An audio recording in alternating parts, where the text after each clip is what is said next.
Olá, tudo bem? Eu sou a Daniela Marino, trabalho no setor de ensino à distância da Unimes, no curso de Letras e Pedagogia. Eu e o professor Lindenberg, que trabalha no curso de Artes Visuais, vamos falar um pouco das aplicações das histórias em quadrinhos e dos fanzines no ensino superior à distância. Né? Então, nós vamos falar um pouco sobre por que usar as histórias em quadrinhos e fanzines no ensino superior à distância, quais são as suas possíveis aplicações e como usá-las na abordagem de temas relacionados ao ensino das disciplinas dos cursos de letras, artes visuais, história e filosofia. Bom, o uso de histórias em quadrinhos no ensino médio e no fundamental, principalmente em provas, não é uma novidade. O uso dessas HQs no ensino superior à distância já é mais recente. Um dos empecilhos que um professor pode encontrar na hora de trabalhar com uma HQ no ambiente virtual é justamente a questão dos direitos autorais. Tá? Então, como que a gente pode resolver esse problema? Uma das opções para se trabalhar o uso de quadrinhos no ensino à distância é você direcionar o aluno a um link que possua essa HQ, né, para que ele possa ter acesso. No Brasil, nós temos muitos autores, temos uma quantidade enorme de artistas que trabalham com temas super variados. Então, dependendo da instituição, também é uma questão de se conversar com a editora para disponibilizar uma HQ digitalizada. Tá? Na Unimes, no curso de letras, nós temos uma disciplina chamada Estudos Clássicos, e a professora disponibilizou o link da HQ do Frank Miller, né, Os 300 de Esparta, e também um link para o documentário do History Channel. Com a ajuda dessas duas ferramentas, o aluno ele tinha que depois discutir no fórum as principais diferenças ou semelhanças entre os fatos históricos e a narrativa de ficção. Nesse fórum, que não era avaliativo, o retorno já foi muito positivo. Vários alunos falaram que conseguiram entender melhor os textos clássicos com auxílio da HQ. Depois de fazer a leitura da HQ e de assistir o vídeo, eles teriam que fazer uma atividade de múltipla escolha, uma lição. O retorno que nós tivemos dos alunos foi que eles se sentiram muito mais seguros para realizar a lição depois de ter feito esse fórum com a ajuda da HQ e do vídeo. Bom, uma das coisas que foi capaz de popularizar o uso da HQ em sala de aula, foi o fato dos parâmetros curriculares nacionais permitirem o seu uso. Essa decisão, né, dos PCNs fez com que a produção de quadrinhos nacionais de adaptações literárias fosse fomentada, né, de forma que muitas escolas têm adaptações como Alienista, Dom Casmurro, nas suas bibliotecas. Né? Então, o que os PCNs falam? Análise de textos de diferentes gêneros, slogans, quadrinhos, poemas, notícias de jornal, anúncios publicitários, textos, manuais de instrução, entre outros, vazados em língua estrangeira, permite a consolidação do conceito e o reconhecimento de que um texto só se configura como tal a partir da articulação de determinados elementos, de uma intencionalidade explícita ou não, de um contexto moldado por variáveis socioculturais. Ou seja, o PCN ele deu aqui, né, a possibilidade dos professores trabalharem com os quadrinhos. O que acontece é que muitos professores ainda associam o uso de HQs ao ensino infantil, à leitura infantil ou infanto-juvenil. E como nós vimos, por exemplo, com o HQ do Frank Miller, 300, as possibilidades vão muito além do que simplesmente tratar a HQ como uma leitura infantil ou infanto-juvenil. Para quem deseja trabalhar com quadrinhos na educação, seja à distância ou não, uma leitura obrigatória é o livro Quadrinhos na Educação, da Rejeição à Prática. Ele foi organizado pelo professor Valdomiro Vergueiro e traz contribuição de vários pesquisadores na área de educação e HQ. E mostra, ele traz muitas atividades, muitas possibilidades de se trabalhar com quadrinhos em várias disciplinas, entre elas artes, história, língua portuguesa, que podem ser facilmente adaptadas para o ensino superior e para o ensino à distância. No curso de filosofia, na disciplina de filosofia da educação, nós disponibilizamos uma HQ do Maurício de Souza, uma adaptação da Alegoria da Caverna, do Platão, e os alunos tinham que acessar o link para os quadrinhos e assistir um vídeo também sobre o mesmo tema, um vídeo de stop motion. Essa alegoria ela já teve várias versões, né? Então, no fórum não avaliativo, não, este fórum era avaliativo, no fórum avaliativo, eles tinham que fazer o quê? Ler a história em quadrinho, acompanhar o vídeo e ler um texto do Demerval Salviani sobre filosofia na formação do professor. Então, o retorno que nós tivemos também foi super positivo, porque através dessa ligação das HQs com o vídeo e o texto, né, sobre filosofia, os alunos foram capazes de refletir sobre o seu papel e a sua prática pedagógica e o papel da filosofia nessa prática. Mais uma vez, o professor não usou a HQ em si, ele colocou um link para que o aluno fosse direcionado. Essa imagem do vídeo com o link que pode ser acessado, dublado. Essa imagem aqui é do professor e pesquisador Edgar Franco. Ele, juntamente com o professor Gazi Andros, trabalham com fanzines poético-filosóficos. A versão dele também é uma adaptação do mito da caverna, que também pode ser utilizado em sala de aula. Então, sobre o fanzine, quem vai falar um pouco mais para vocês é o professor Lindenberg. Mas, basicamente, qual seria a diferença de trabalhar com o fanzine e o quadrinho? O quadrinho ele já vem pronto, ele propõe uma discussão sobre um determinado tema, e o fanzine ele parte para a prática, né? E sobre isso, eu vou chamar o professor Lindenberg, que vai falar um pouco mais como trabalhar um fanzine no ensino superior à distância.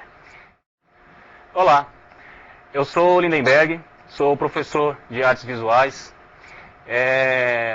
na faculdade Unimes e colega da professora Daniela, e estou aqui para complementar a apresentação dela sobre a aplicação das histórias em quadrinhos, né, em cursos à distância, e falando mais especificamente sobre o fanzine, onde é uma produção gráfica independente que une a arte e a literatura, onde apresentam elementos que o fã, né, de história em quadrinhos consegue inserir para poder fazer o seu trabalho com um pouco mais da sua cara, né?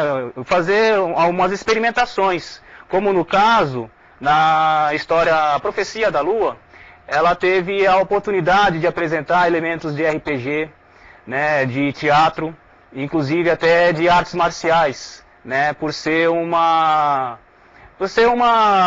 elemento, né, que chamava muita atenção, né, dos artistas em questão, né, e quiseram criar essa história em quadrinhos, inclusive inserindo no cenário, né, elementos 3D, né, criados por programas que são utilizados em construção civil, né, e fazendo um diferencial, né, fazendo, no caso, uma experimentação.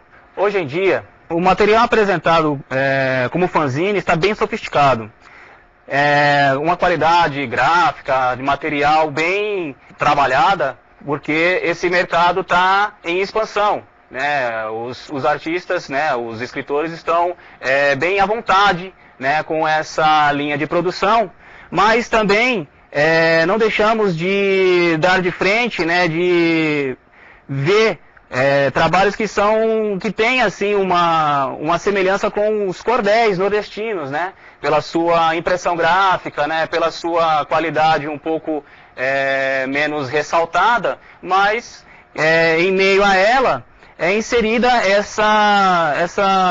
esse trabalho, né, que permite desenvolver o entretenimento, que permite, inclusive, tornar esse material aproveitado para o ensino, a transmissão de um complemento a um conteúdo didático. Quais são as suas aplicações pedagógicas, né? No caso, no curso de Artes Visuais, temos a disciplina de Fundamento e Expressão da Linguagem Bidimensional, onde é possível desenvolver o estudo de movimento, desenho de observação, como no caso do fanzine apresentado em nossa pesquisa. Dessa forma, é possível fazer uma contextualização entre o movimento corpóreo, desenhado por base da observação. Ou seja, no caso da produção deste fanzine citado nessa pesquisa, os artistas tiveram a oportunidade de fazer um desenho se observando, né, capturando seus próprios movimentos que vão de acordo, né, com a necessidade do que o quadrinho estivesse para apresentar, né, durante o contexto, né.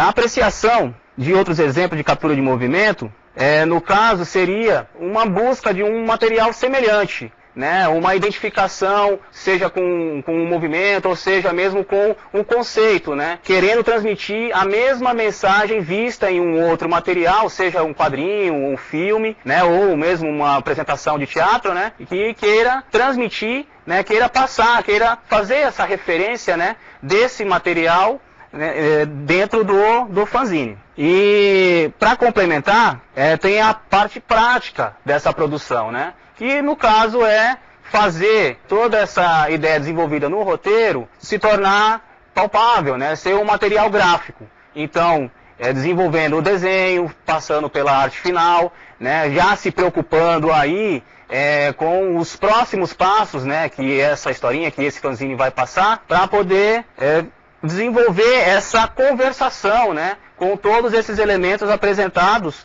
para poder complementar, poder apresentar um material, né, de acordo com o que nós esperamos, de acordo com o que nós vemos, né, nas produções de quadrinhos, nas produções de fanzine que nós conhecemos, principalmente o material nacional, né. Como podemos usá-lo em atividades à distância? Nesse caso, há a possibilidade do aluno desenvolver, né, essas técnicas, esse conceito, né, por base do material didático, né, inserir a mensagem, aquele material, aquele conteúdo que mais chama a atenção dele, né, e esse material seria apresentado em fóruns, onde os alunos estariam como se estivessem numa sala de aula, mostrando o seu trabalho, mostrando inclusive até o passo a passo, o desenvolvimento, né, e tendo esse trabalho coletivo, né, entre alunos e professor, podendo inserir elementos, né, colaborar com a produção, sendo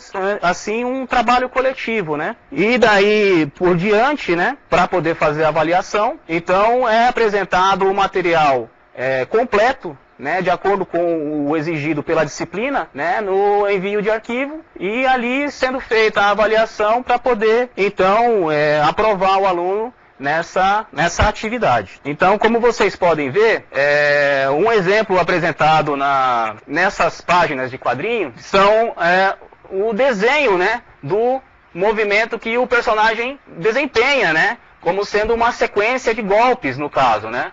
Então você pode perceber que no primeiro movimento ele, né, golpeia pela frente. No segundo movimento é observado o golpe pegando em outra parte do corpo do personagem, e no final fazendo esse golpe, no caso, né, para poder derrubar o personagem. Então, esses movimentos, como eu havia falado, eles são capturados, né, observados pelos artistas e inseridos na história em quadrinho para poder complementar, né, o que está sendo exigido pelo texto, né, que está sendo exigido pelo roteiro. Então é isso aí, pessoal. É isso que nós gostaríamos de apresentar como sendo importante para a produção de fanzines, né, inclusive para a inserção desse conteúdo em material didático para ensino à distância. Espero que vocês tenham gostado. Gostaríamos que vocês participassem dos fóruns, né, fizessem as perguntas para que nós possamos ampliar esse conteúdo, né, e inclusive vocês fazerem parte, né, de toda dessa pesquisa, né, que não tem fim. E assim poder se familiarizar com um pouco do que acontece nessa área por aí, né, seja fanzine e quadrinhos. Espero que vocês tenham gostado. Até mais.